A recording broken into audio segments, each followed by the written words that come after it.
சுயம்புலிங்கம். இந்த சுயம்புலிங்கம் என்பவர் எங்களது கிராமத்தில் அடுத்தபடியாக இருக்கக்கூடிய ஒரு கிராமம். எங்களது கிராமத்தின் பெயர் மறையூர். அடுத்தபடியாக வரக்கூடிய ஊர் கோவங்குடி. அந்த கோவங்குடியில்தான் சுயம்புலிங்கம் வாழ்ந்தார். நான் வாழ்ந்த காலத்தில், பிறந்த காலத்தில் அவருடைய தந்தையார் அல்லது மாமா எனக்கு யாரென்று தெரியவில்லை. அவர் பெயரும் ஞாபகம் இல்லை. அவர்தான் இந்த ஜாதகத்தை எல்லாம் பிறந்த நாளை வைத்து அவர் கணிப்பார். அதற்காக பஞ்சாங்கம் வைத்திருப்பார். பல வருட பஞ்சாங்கத்தை கையில் கொண்டு வருவார். ஒரு கட்டாக எடுத்து வருவார். அதை எடுத்துக்கொண்டு அதில் முதல் பக்கத்தை பார்த்தால் பாம்பு இருக்கும். ஒரு 3 தலையோ 5 தலை பாம்பு இருக்கிற ஆப்பிள் இருக்கும். அது வைத்துத்தான் என்னுடைய தந்தையார் விவசாய வேலைக்கு இது நல்ல நாள், இது விதை விதைக்கும் நாள் என்று சொல்வார். இதுபோல் பௌர்ணமி, அமாவாசை, அந்த திதி, நட்சத்திரம் இவைகள் எல்லாம் அதில் இருக்கும். பஞ்சாங்கம் இன்றளவும் பஞ்சாங்கம் நடைமுறையில் இருக்கிறது. இந்த தமிழ் வருடங்கள் 60 என்று சொல்வார்கள். பிரபவ, சுப என்று இப்படி ஆரம்பிக்கும். இதையெல்லாம் இப்பொழுது தற்காலத்தில் மாறிவிட்டது. எல்லாம் ஆங்கிலமயமாகிவிட்டது. நாம் இன்று பிறந்த நாளை ஜனவரியில் பிறந்தார், பிப்ரவரியில் பிறந்தார் என்று தான் சொல்கிறோம். ஆனால் இன்றும் கிராமத்தில் இவர் ஐப்பசியில் பிறந்தவர், இது மார்கழியில் பிறந்தவர், இது பொங்கல் அன்று பிறந்தவர், இப்படி எல்லாம் அவர்கள் குறிப்பிடுவார்கள். அப்படி இருந்த நிலை கிராமத்தில் இருந்து அவர்களுக்கு ஞாபகத்தில் இருப்பது இந்த பஞ்சாங்கம்தான். இப்பொழுது எல்லாரும் படித்து அவரவர்கள் பெரிய வேலைக்கு போய்விட்டார்கள், படித்து விட்டார்கள், நாகரிகம் அடைந்து விட்டார்கள். இப்பொழுது அந்த முறையெல்லாம் கிராமத்தை விட்டு வெளியேறி நகரமயத்திற்கு வந்துவிட்டதால் எல்லோரும் இந்த ஆங்கில நாட்களை குறிப்பிடுகிறார்கள். ஆனால் இன்னும் பெண்கள் இந்த அமாவாசை, பௌர்ணமி, மற்ற இது பிரதோஷம் போன்ற விஷயங்களை அவர்கள் எடுத்துக்கொள்கிறார்கள். ஆண்கள் அதை பற்றி கவலைப்படுவதில்லை. சிலர், அந்த புரோகிதர்கள், மற்றவர்கள் எடுத்துக்கொள்வார்கள்.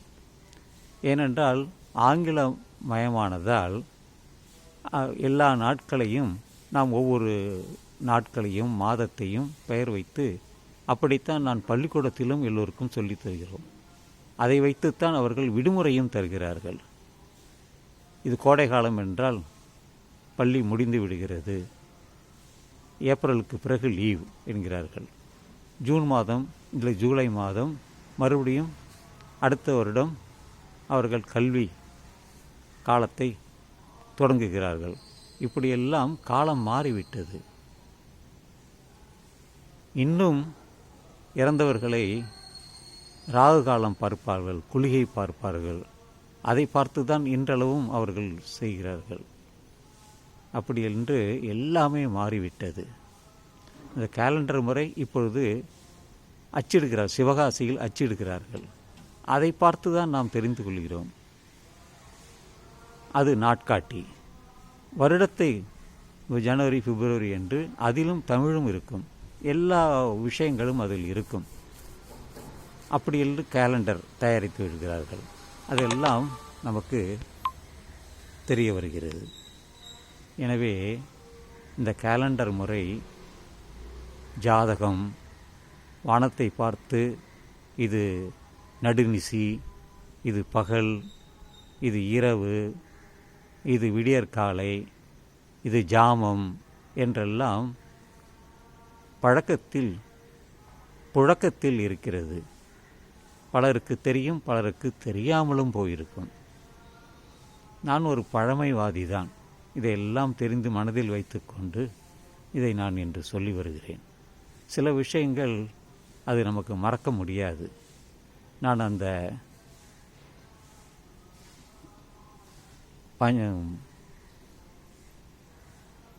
கிராமத்து ஜோதிடரை பற்றி ஞாபகம் வந்தது. சுயம்பலிங்கம் இன்றமும் எனக்கு ஞாபகம், அவர் முகமும் எனக்கு ஞாபகம் இருக்கிறது.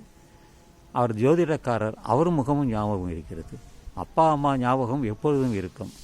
இவர்களையும் நம் ஞாபகத்தில் வைத்திருப்பது ஒரு பெரிய விஷயம்தான். ஏனென்றால் அது அந்த மனதிலே மூளையிலே பதிந்து இருக்கிறது. எப்பொழுதோ நடந்தது. இன்று நான் இந்த புத்தாண்டு நாள் என்று சொல்கிறேன் என்றால் அது மனதிலிருந்து வெளியே வருகிறது. ஒரு விஷயத்தை நினைக்கும் பொழுது அதனுடைய தொடர்ச்சி சங்கிலியாக வருகிறது. அது நம்மளுடைய மனோசக்தி தான். எனவே நண்பர்களே, உங்கள் வாழ்க்கையிலும் நீங்கள் பிறந்தநாள் கொண்டாடுவீர்கள். அதுபோல மற்ற எல்லாவற்றையும் நாள்களை வைத்துக்கொண்டு அதற்கான விஷயங்களையும் நீங்கள் செய்து வருகிறீர்கள். அது ஒரு காலக்கணிப்பு தான், காலத்தின் ஓட்டம்தான்.